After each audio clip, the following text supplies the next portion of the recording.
really need to address this issue. If you are still actually, um, doubtful of my true intention, back in those days, I actually dropped by many of the fortune tellers or psychics in South Korea. Not because I was really interested in applying for Korean universities. That was the least thing and the last thing that I wanted to do. That's really the reason I actually told many people around me that I wanted to go to France. And especially if you ever actually, at least brought this idea back to recollection, you would probably notice that I told many of the people around me that I'm actually looking for chances to go to different countries. I told them, I still remember them.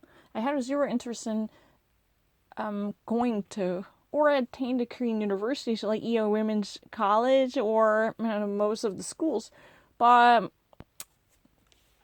I have to be very honest about it. In light of this surveillance system, I thought that I was going crazy. I had no empirical evidence, but circumstantial evidence.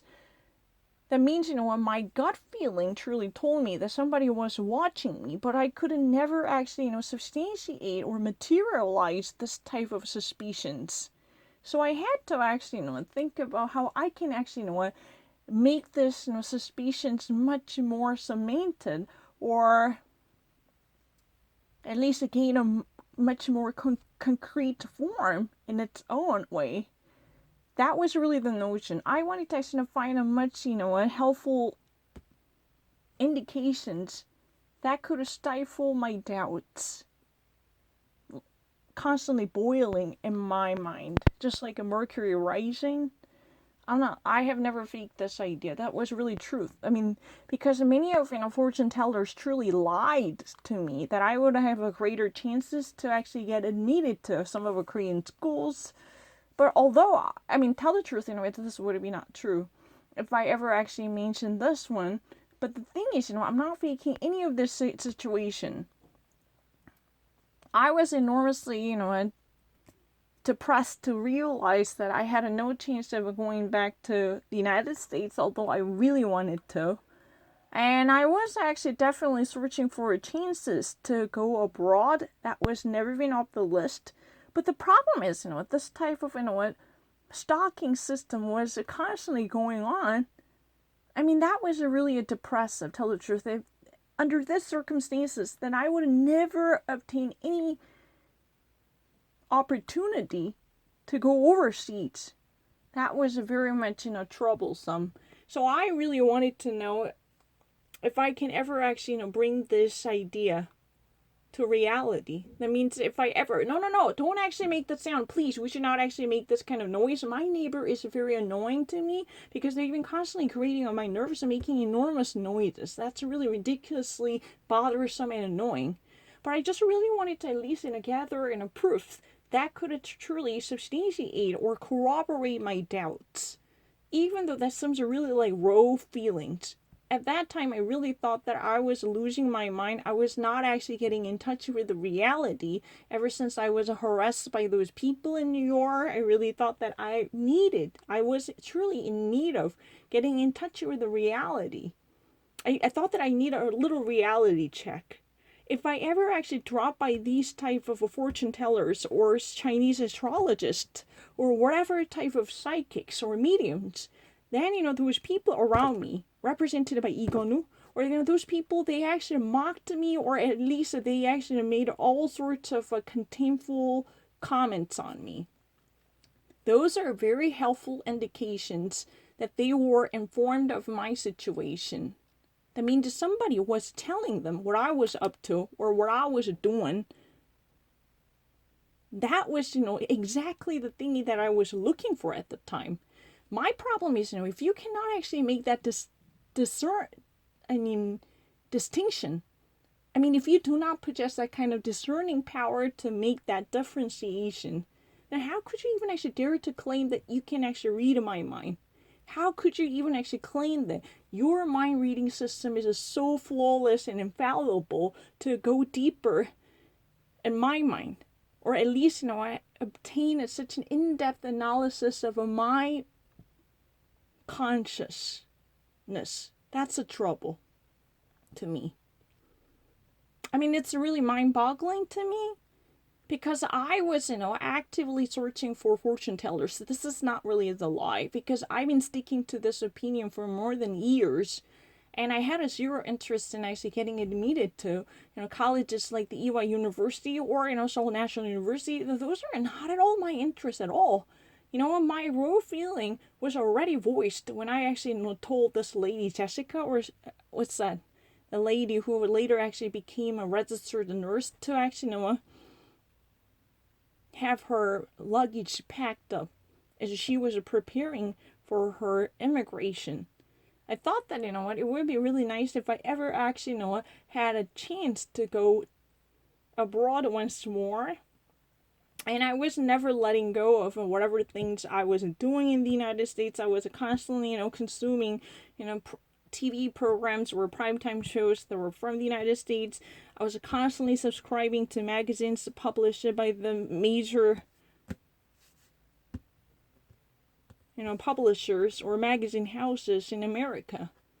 So I still remember that there was a very poignant opinion made by one of my students at TOS who told me that you really seemed like someone whose body is in Korea but whose mind is somewhere else. You seemed really like a person whose mind is wandering. Yeah, that was exactly the point. That was a smack dab right analysis of my status at the time. I'm not making an exaggeration, excuse me.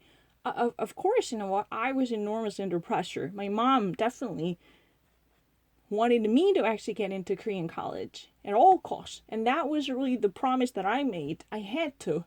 Because, I could not actually, I mean, technically, I feel really sorry. And at this moment, I feel sorry for that mistake. And I thought that, I actually owed that much to them. I really believed that I wanted to at least make a compromise with them by meeting them in the middle. Yeah. I wanted to actually find the middle ground that could satiate my parents' desire. That was definitely, attending Korean college, for sure. But I could not muster up courage to bring myself back into that community after all the things I've been gone through. Even at this moment, it's also the truth. The truth, I've mentioned it in case you didn't hear it. No, I'm not lying. I wanted to be very honest. I've never changed my opinions. And I was really afraid of actually having been followed by a faceless person behind my back. And I kind of suspected that there was someone who was spreading the classified information about me behind the scenes or behind the closed doors. I could have sensed that, but there was no concrete evidence to back up my raw feelings and raw emotions. I thought that I was actually getting psychotic. But the problem is, the more I would actually interact with these people around me, the more I would be assured that somebody was truly behind my back. But I could never actually obtain a very concrete or admissible evidence living up to the standards of the positivism. That was the problem. I could never actually at least make it very clear. Everything was under murky water. I have to honestly say that. Everything was blurry and murky because I could never hire a private detective like Seamus, who might actually, dig the dirt on behalf of me to identify someone who's behind my back. I could never afford that kind of services. That was really the reason I was clouded with the greatest riddle in my mind, in my life, before everything was unraveled, to tell the truth, I was actually enormously afraid of having been kidnapped or abducted because I could not imagine what was happening around me. Because I still remember that my MP3 player, that was a really cheap one, manufactured by Sony, was broken. Even though I definitely placed it inside the locker cabinet in the locker room. That was, opened up, and somebody actually, had it broken. I still remember that. Definitely, I actually threw it under lock and key. I definitely locked the cabinet, but it was opened up inside the locker room. Can you honestly believe it? I vividly remember that. Once I actually got into that locker room, I remember everything was in a perfect condition. There was no button broken, but the actual, button for,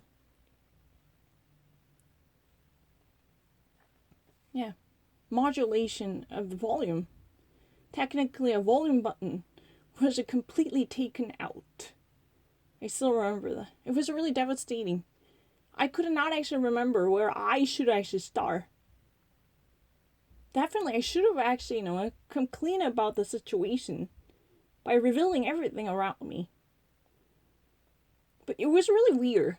I remember I actually, visited this, button to alter the volume, but it was actually broken. No, technically not. It was, malfunctional.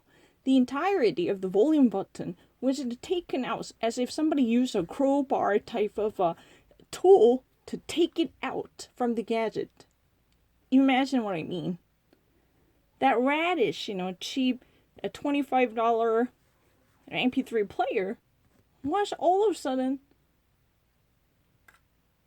deranged, as if somebody actually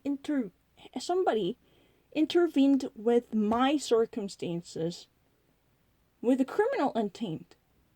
I could not actually believe that kind of events could happen to me in a broad daylight. And the more I would experience this type of utter miserable, inexplicable circumstances, the more I was desperate to get to the bottom of it. By actually, moving everything available to me to identify, or at least catch a glimpse of the person behind me. Who would actually do this kind of job to me? Although I had nothing seriously wrong, although I hadn't done nothing seriously wrong, I was, flabbergasted. I could not actually believe what was happening. I was flummoxed. Not just simply actually, emotionally. I was actually being emotionally nonplussed, but it was definitely beyond my imagination. I couldn't never let go of any of these. Don't even actually try to call me whimsical or capricious. This is really ridiculous. I had a very deliberate calculation to think ahead of my move, because everything was clouded with such ridiculous complexities, and no one would actually come out to tell me the truth, because they were all already part of this conspiracy. They've been actually pushing me to that direction. And I never wanted to actually fall off the cliff, so I was holding on to the cliff as if a cliffhanger dangling from the periphery, and I was trying my very best to at least outsmart them and outfox them. That was really the devastating situation, because I had no one to turn to. I was all alone, and there was not a single soul that I could actually, be very outspoken about my situation. I could never be an honest person. I was always hiding my identity. I thought that I was actually, be part of the Born Identity type of spy movie. It was really kind of a gruesome situation if I ever actually recall what happened to me. It's a really kind of a terrible phase of my life, probably the worst phase. Because simply there was no help, and I could not actually mobilize any type of resources to at least unmask or unveil the very identity of the hostility against me.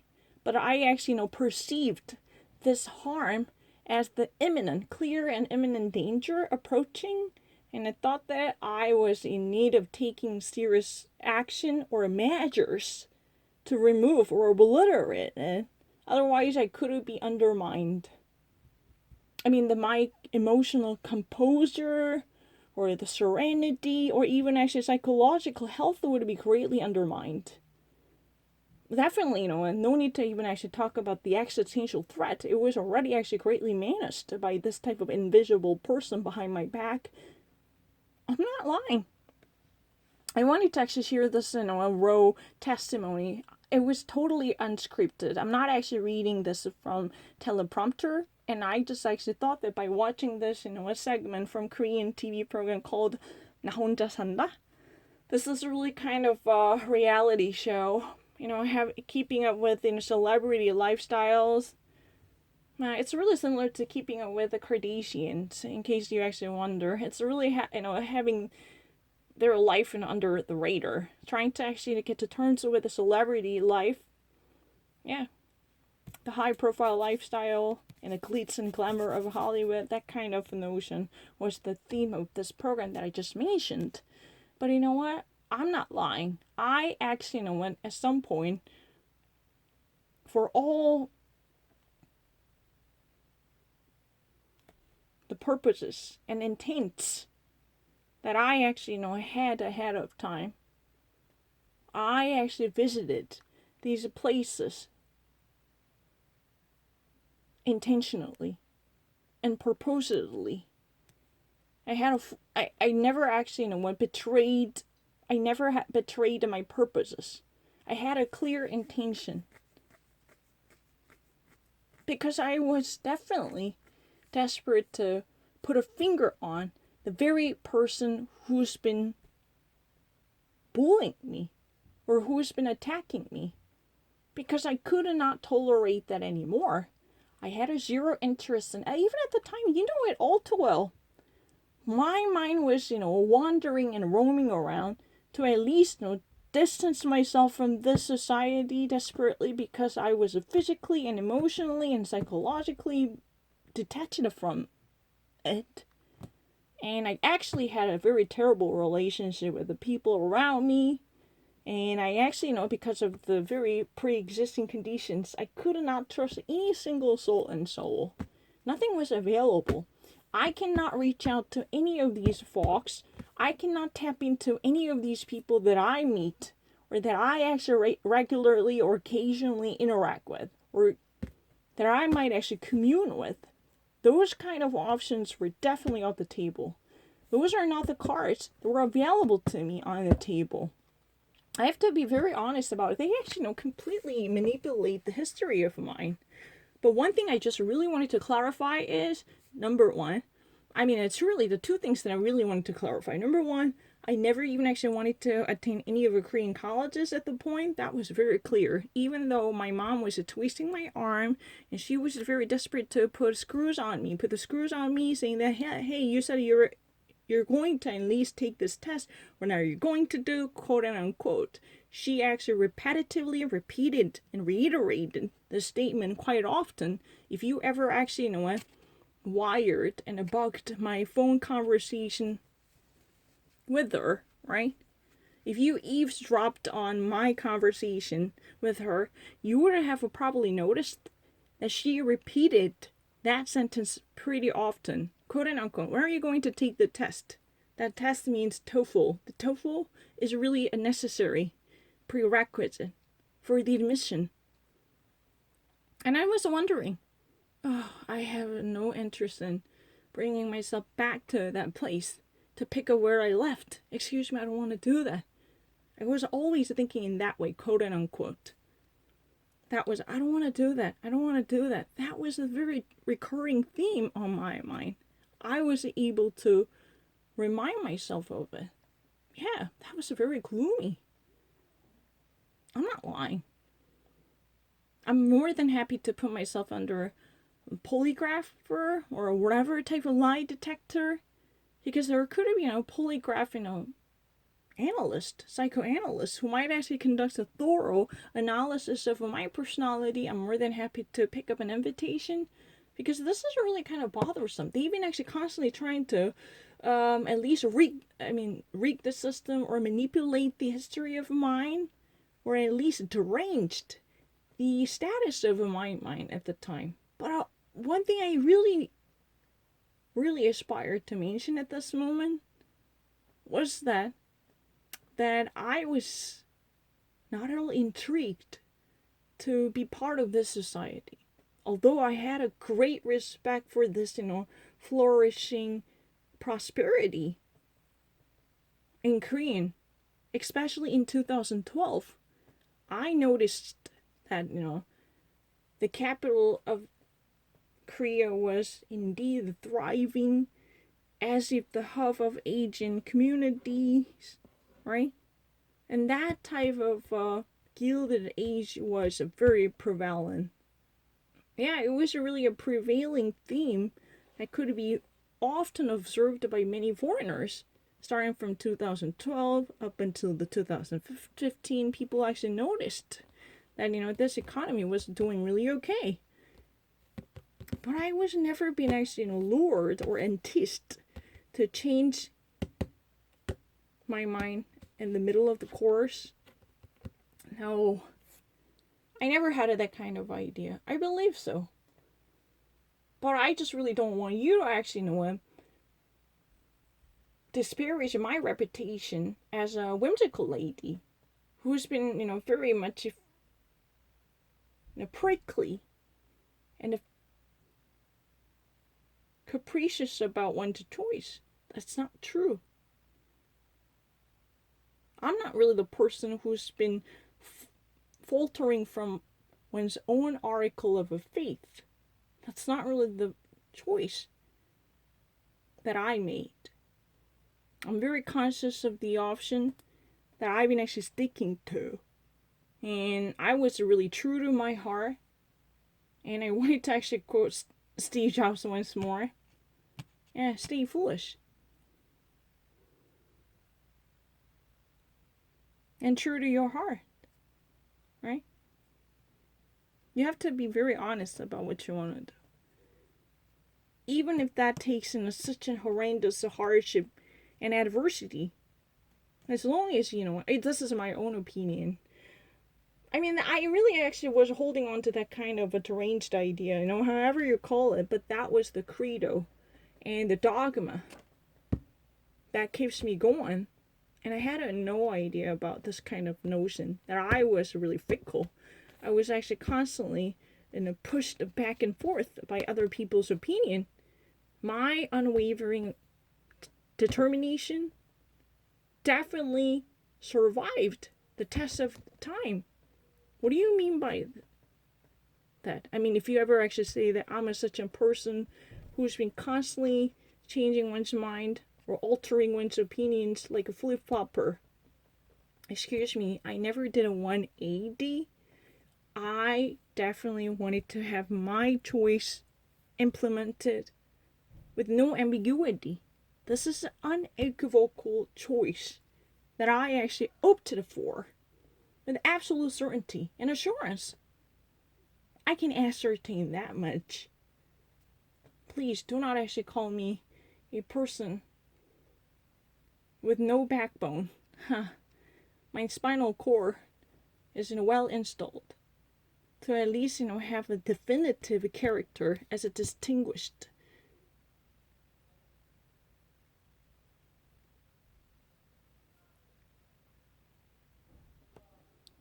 signature.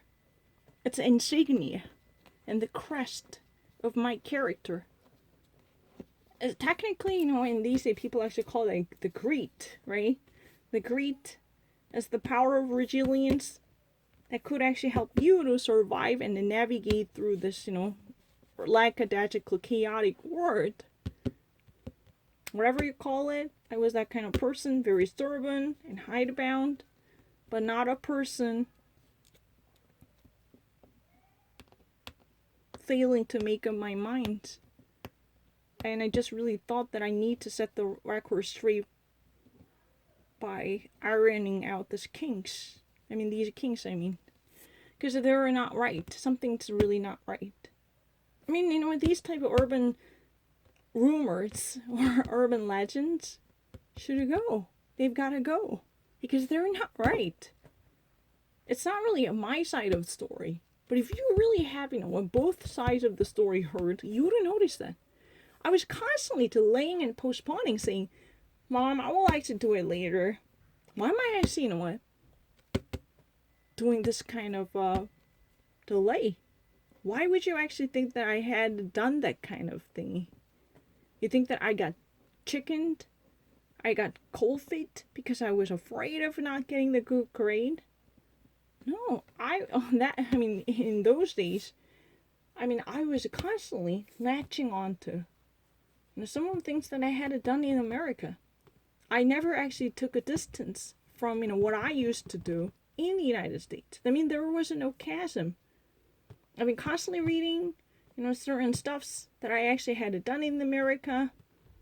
I still remember that I printed out the sociology class in an article called Bowling Alone. Yeah, is there a Bowling Alone? Yeah, that's a very famous article about democracy in the American middle class that we used to actually read. I still remember that I wanted to know what's in that analysis by a sociologist called Putnam, right? Am I getting his name correct? Hillary Putnam or something like that.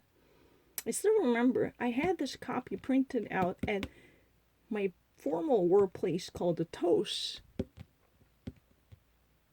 I was constantly perusing this type of analysis and articles that had a direct ties and a link with my previous, history. I just really don't want to actually to range or disparage the footprints of mine through the spectrum or the scope of them, completely tainted with bias and prejudice. I do not appreciate this type of contamination. Once more, this sounds really like the assassination of my character. I'm a person of resilience. I refuse to actually back down or back off from what I want. That type of stubborn resilience or defiance, sometimes it causes a lot of trouble for me. Yeah. But my opinion has never been faltering. No. It was in good condition.